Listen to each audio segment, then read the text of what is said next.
अंतर्राष्ट्रीय बाजारों में आज किस प्रकार के संकेत हैं, ट्रिगर्स हैं जो हमारे लिए हैं महत्वपूर्ण। सब पर बात करने के लिए मेरे सहयोगी दीपांशु मेरे साथ स्टूडियो में जुड़ चुके हैं। Deepanshu, good morning. Asian markets के संकेत ठीक लग रहे हैं, डाउ फ्यूचर्स का भी मूड मिजाज ठीक ही है, क्या कुछ हुआ है, कहाँ रखे नजर?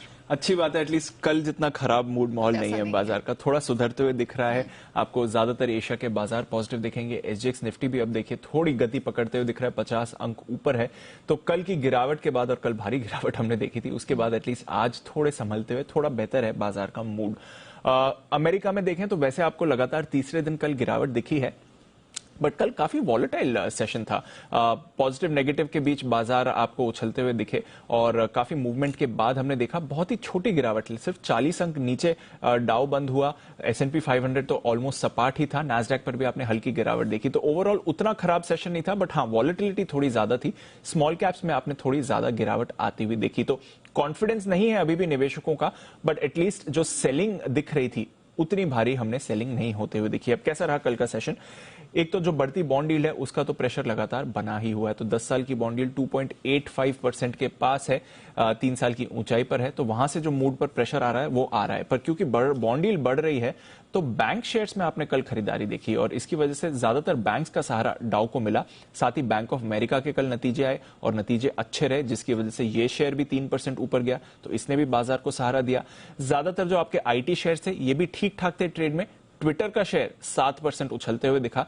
जो इलॉन मस्क साहब शायद टेक ओवर कर सकते हैं, उसको रोकने के लिए कुछ कदम कंपनी उठा रही है, जिसके दम पर हमने देखा कि शेयर में कल तेजी आती हुई दिखी। तो वहां पर थोड़ा एक्शन आपने जरूर बनते हुए दिखा। एनर्जी शेयर्स में खरीदारी थी, जो कच्चे तेल के दाम ऊपर गए हैं, वहां से भी इसको सहारा आते हुए दिखा। तो ओवरऑल अच्छा सेशन था। अगर आप वॉलेटिलिटी थोड़ा फैक्टर कर लें और उसके बाद जो थोड़ी रिकवरी के बाद ऑलमोस्ट सपाट S&P बंद हुआ, तो ठीक ठाक ही कारोबार होते हुए दिखा और मिला जुला सेशन आप कह सकते हैं जहां तक अमेरिकी बाजार थे। आज हाउसिंग डेटा आने वाला है, इस पर नजर रहेगी। जॉनसन एंड जॉनसन के साथ कुछ और कंपनीज के नतीजे आएंगे, उस पर भी नजर रहेगी। तो अब अर्निंग्स फोकस रहेगा जहां तक बाजार की चाल का सवाल है। और इस हफ्ते अब देखेंगे कई सारे और नतीजे आने वाले हैं आपके लिए।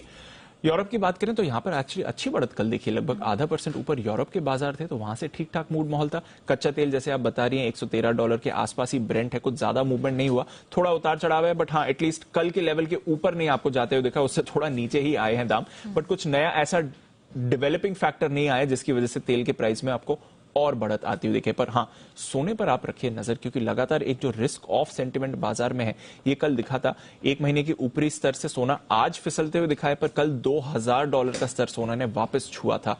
तो वहां पर आप रखिए नजर, कुछ ना कुछ होते हुए दिख रहा है। और साथ ही डॉलर इंडेक्स ये काफी मजबूत है, 2 साल की ऊंचाई पर आपने डॉलर इंडेक्स को आते हुए दिखा है। तो अगेन सब कुछ टला नहीं है, खतरा टला नहीं है, बट हाँ कल के मुकाबले एटलीस्ट आज जो बाजार का सेंटिमेंट है वो काफी अच्छा दिख रहा है। In fact I just add to it कि हम एग्री स्पेस है वहां पर उस पर हम नजर नहीं रख रहे हैं, लेकिन fact of the matter is कि जो महंगाई का डर है वो वहीं से निकल के आ रहा है, क्योंकि खाने के तेल एक बार फिर से चढ़ने लगे हैं। तिलहन, गेहूं, मक्का, ये सब मल्टी ईयर रादर दशकों के हाइस पर है, तो वहां पर हमारी नजर आगे रहने वाली। बहरहाल शुक्रिया दीपांशु हमारे साथ जुड़ने के लिए, वो पूरी डिटेल देने के लिए।